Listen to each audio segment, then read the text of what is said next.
Halo, Assalamualaikum warahmatullahi wabarakatuh. Selamat sore kakak semuanya. Apa kabarnya hari ini? Masih bersama Lisna. Saya minta maaf ceritanya jeda beberapa hari ya, karena kesibukan yang padat. Dan hari ini saya akan lanjutkan lagi ceritanya. Di cerita sebelumnya, Rowan kecelakaan dan meninggal dunia. Dan gimana kisah selanjutnya? Kita langsung saja ke ceritanya. Selamat mendengarkan.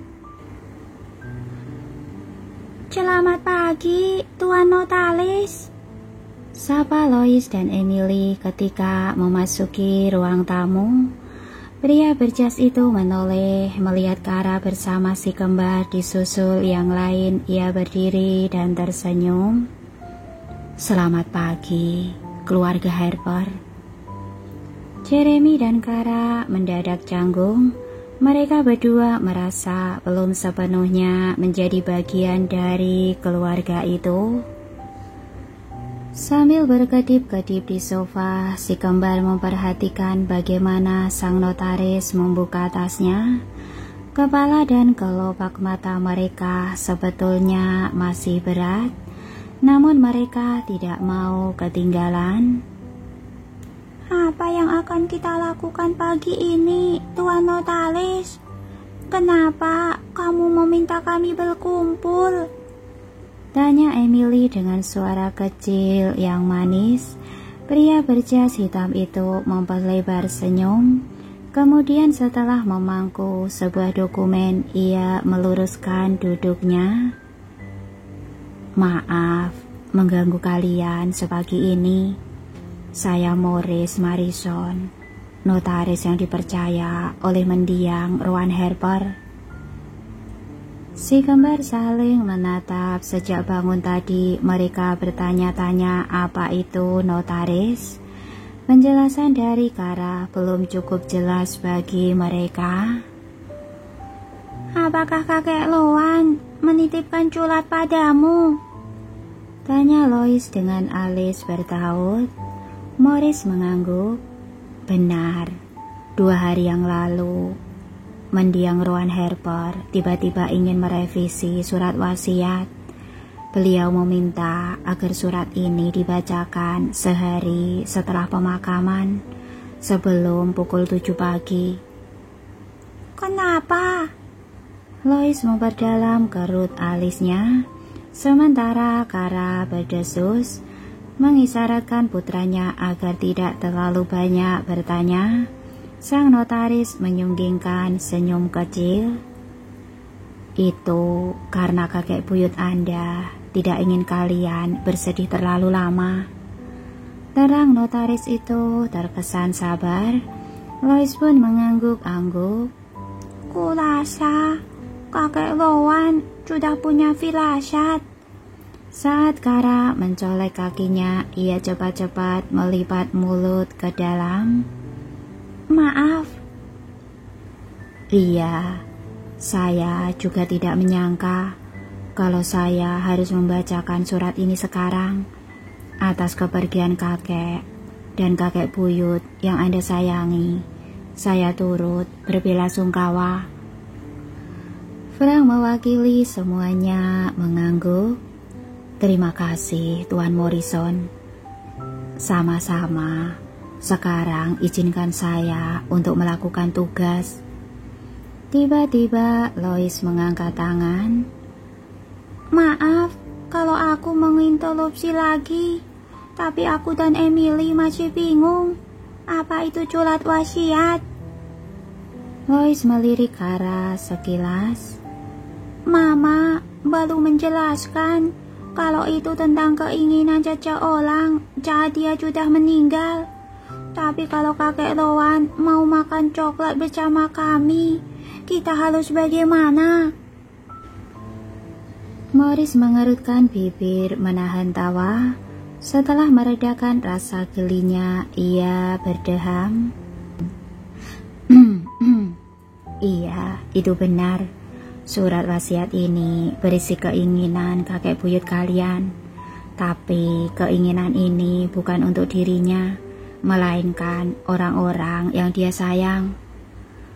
Mulut si kembar sontak membulat, mereka mulai paham. Dalam surat ini ada beberapa nama yang akan menjadi ahli waris. Nama-nama itu akan menerima warisan, harta peninggalan Rowan Harper. Para balita mengangguk-angguk, mata mereka yang semula layu kini mulai berbinar. Mereka selalu suka informasi baru. Tanpa interupsi dari Lois, Morris membaca isi surat wasiat dengan lancar. Selang beberapa saat tibalah ia pada poin pembagian warisan. Pertama, kepada Lois, cicit dari sang pewaris. Mata Lois membulat. Kakek Rowan membeliku warisan. Morris mengangguk. Anda berhak menerima 35% dari saham Savior Group yang dimiliki oleh Rowan Harper. Dengan demikian, Anda resmi menjadi salah satu pemegang saham terbesar dan memiliki hak suara dalam setiap rapat umum pemegang saham. Kara berkedip-kedip tak percaya. Apakah itu langsung berlaku? Tapi Lois masih terlalu kecil. Iya, aku masih terlalu kecil, angguk Lois dengan bibir yang mengerucut. Morris memeriksa surat lebih seksama. Di sini tertulis bahwa mendiang Rowan Harper percaya bahwa Lois mampu mengelola sahamnya dengan baik. Jadi, iya. Morris mengangguk yakin. Penyerahan saham ini langsung berlaku. Selain itu, Lois juga berhak menerima koleksi mobil yang dimiliki Rowan Harper. Sang balita ternganga lebar, rasa kantuknya lenyap tak tersisa. Sebesar itukah rasa sayang kakek terhadapku? Dia benar-benar tahu apa yang ku mau. Terima kasih kakek. Sementara Kara meringis canggung, Emily menyinggol saudara kembarnya. Lois, jaga sikapmu. Jangan membuat aku dan mama malu. Kamu terdengar seperti anak yang mata duitan. Lois cepat-cepat menutup mulut, alisnya turun terbebani rasa bersalah. Maaf, aku terlalu senang. Impianku adalah punya mobil keren. Tapi itu bukan berarti aku senang kakek meninggal dan membeliku mobilnya. Kamu mengerti maksudku kan? Sambil tersenyum kecil, Frank membelai kepala Lois. Tidak apa-apa jagoan, kami mengerti maksudmu. Wajar kau senang. Ini bentuk cinta pertama yang kamu terima dari kakek buyutmu. Mata Lois seketika berbinar. Terima kasih papa. Morris tersenyum menyaksikan pemandangan itu. Ia berdeham sebelum kembali memperhatikan surat. Selanjutnya, kepada Emily, Anda akan mendapatkan sebesar 35% dari saham grup Savior yang dimiliki kakek buyut Anda, Nona kecil. Dengan demikian, Anda juga mendapat hak suara. Emily menyimak dengan seksama. Selain itu, Anda juga berhak atas koleksi batu mulia milik Rowan Harper. Alis Emily bertaut. Meski penasaran apa saja batu mulia yang dimaksud, ia hanya mengangguk. Ia tidak mau mengulangi kesalahan Lois tadi. Baiklah, aku akan menjaganya dengan baik. Terima kasih, Tuan Morrison. Sedetik kemudian ia mendongak dan tersenyum kepada langit-langit. Terima kasih, kakek. Semua mata menatapnya kagum. Bahkan Lois mengakui kebijaksanaan adiknya itu. Mengapa dirinya tidak begitu tadi? ahli waris selanjutnya adalah Jeremy. Frank sontak mengalihkan senyum ke arah sang kakak.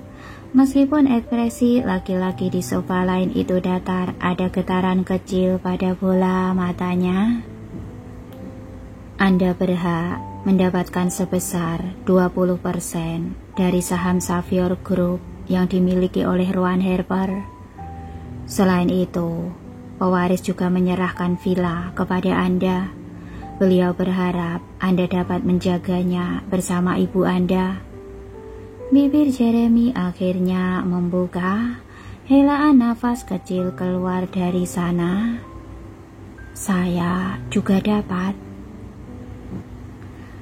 Frank mencondongkan tubuhnya ke sofa Jeremy, lengkung bibirnya penuh arti. Kau tidak perlu heran begitu, Jer.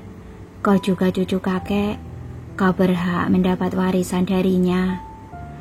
Jeremy menelan ludah, perasaan yang terbit dalam dadanya terlalu sulit diuraikan. Sementara pria itu larut dalam perenungan, Morris kembali bersuara. Berikutnya, sisa saham Xavier Group milik Rowan Harper yang sebesar 10%.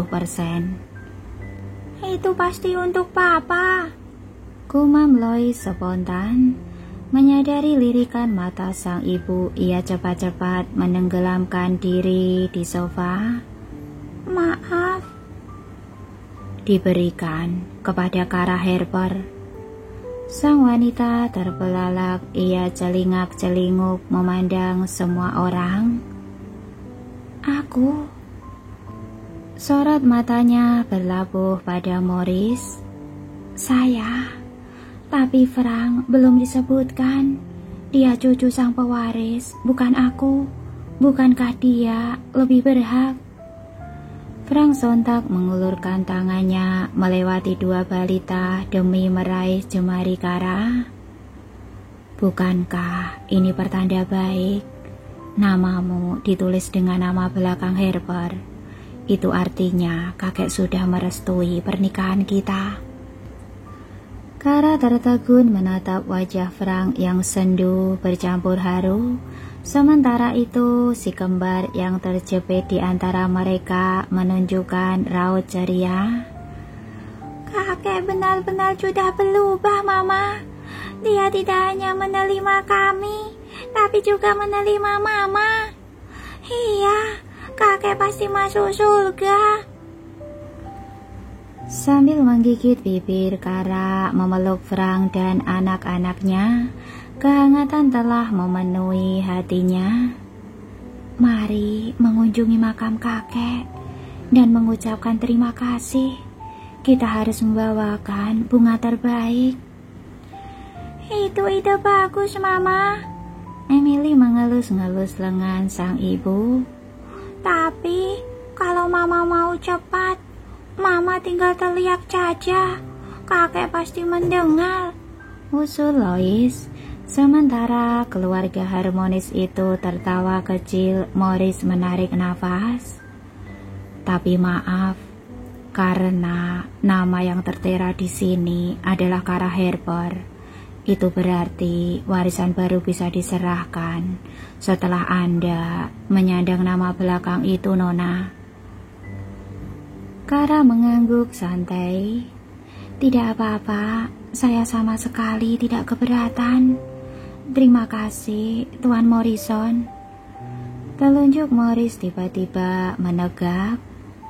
Di samping itu, perlu kita semua ketahui bahwa pewaris masih memiliki surat berharga dan saham di beberapa perusahaan lain. Apakah itu hak Papa? Celetuk Lois. Itu juga diserahkan kepada Kara Harper. Kara kembali tercengang. Kenapa? Morris membetulkan posisi kaca matanya. Dalam keterangan tertulis bahwa pewaris ingin cucunya fokus dengan Xavier. Jadi beliau mempercayakan urusan di luar itu kepada pendamping sang cucu, yaitu Anda. Masih dengan mulut terbuka, Kara menoleh ke arah Frank. Apakah itu tidak berlebihan? Kakekmu memberiku terlalu banyak. Tenang Kara, kamu pasti bisa. Pria itu mengelus pipinya. Kara hanya mampu menghela nafas samar. Pundaknya mendadak terasa berat, tanggung jawab besar menantinya. Tuan Morrison, bagaimana dengan Papa? Papa belum dapat apa-apa. Apakah itu berarti kakek Loan masih marah kepada Papa? Melihat kernyit di dahi Emily, hati Morris tergelitik. Tenang, Nona kecil. Papa Anda mendapatkan warisan yang paling spesial. Setelah meletakkan dokumen di atas meja, ia membuka tas. Ini adalah warisan terakhir dalam daftar. Morris menyodorkan sebuah album foto beserta sepucuk amplop dengan segel emas. Untuk Anda, cucu Ruan Harper yang paling disayanginya. Suasana hati Frank seketika membiru. Sinar matanya meredup sambil menelan ludah. Ia menerima hapnya. Terima kasih, Tuan Morrison. Morris memperlebar senyum lalu mempersilahkan lewat gerak tangan. Kakek Anda ingin surat itu dibacakan dengan lantang dan tanpa air mata. Nafas Frank bertambah berat, pundaknya naik banyak saat ia berusaha melapangkan dada. Baiklah. Sambil membuka amplop ia berdeham. Tenggorokannya terlalu sempit untuk bisa mengeluarkan suara normal. Halo, Frank Harper, cucuku yang hebat, cucu yang sangat kubanggakan. Frank berhenti sejenak untuk menarik nafas. Bertahun-tahun aku mendidikmu, melihatmu sebesar dan sesukses ini.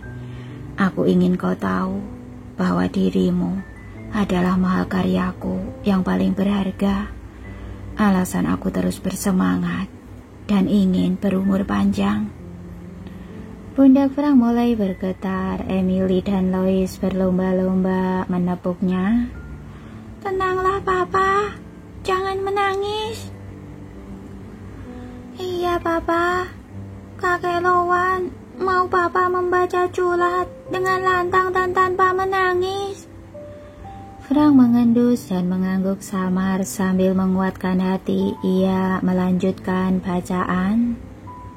Aku sudah memberimu segala yang kupunya. Aku sudah menyerahkan semua yang kubisa. Karena itu, kau pasti mengerti mengapa aku tidak memberimu warisan. Kau mampu mendapatkan apapun yang kau inginkan. Kau tidak lagi membutuhkan apapun dariku. Satu-satunya hal yang belum kuberikan kepadamu hanyalah album ini. Lewat isinya, kau akan mengerti. Meskipun aku mendidikmu dengan cara yang kurang tepat, aku menyayangimu lebih dari apapun, termasuk Xavier dan seluruh asetku. Salam hangat, Ruan Harper. Frank mengakhiri surat dengan suara serak. Saat menoleh, ia langsung mendapati tatapan bangga dari orang-orang di sekitarnya. Bagus, Frank. Iya, bagus, Papa. Morris tersenyum menyaksikan keakraban keluarga itu. Setelah memasukkan dokumen ke dalam tas, ia berdiri. Karena tugas saya sudah selesai, saya izin pamit. Berkas-berkas selanjutnya akan menyusul. Terima kasih, keluarga Harper. Terima kasih, Tuan Morrison. Seperginya sang notaris, Frank membuka album. Emily pindah ke sisi kanannya agar dapat melihat lebih jelas. Apakah itu foto papa masih kecil. Ia menusuk balita pada foto pertama dengan telunjuk. Iya, Frank tersenyum simpul. Lalu, itu kakek Rowan. Lois menunjuk pria yang menggandeng sang ayah. Frank mengangguk, kenangannya bersama Rowan mulai mengalir mengikuti momen yang terabadikan dalam gambar. Ini pertama kalinya kakek Rowan mengajak papa ke perusahaan. Bagaimana dengan ini? Kakek Rowan mengajari papa berkuda. Frank melirik Lois dengan mengangguk. Iya, kakek sangat pandai berkuda. Kakek juga pandai memancing. Frank menoleh ke arah sebaliknya. Emily sedang berkedip-kedip sambil menempelkan telunjuk di foto lain. Iya, kakek Rowan dulu juga memancing. Kara diam-diam tersenyum melihat binar mata Frank yang mulai pulih. Semakin banyak ia bercerita kepada si kembar, semakin cerah wajahnya. Namun ketika mereka tiba pada halaman terakhir yang terisi dalam album tersebut, lengkung bibir Frank kembali menciut. Bahkan Lois dan Emily mendadak murung. Mata mereka berkaca-kaca menatap sang ibu.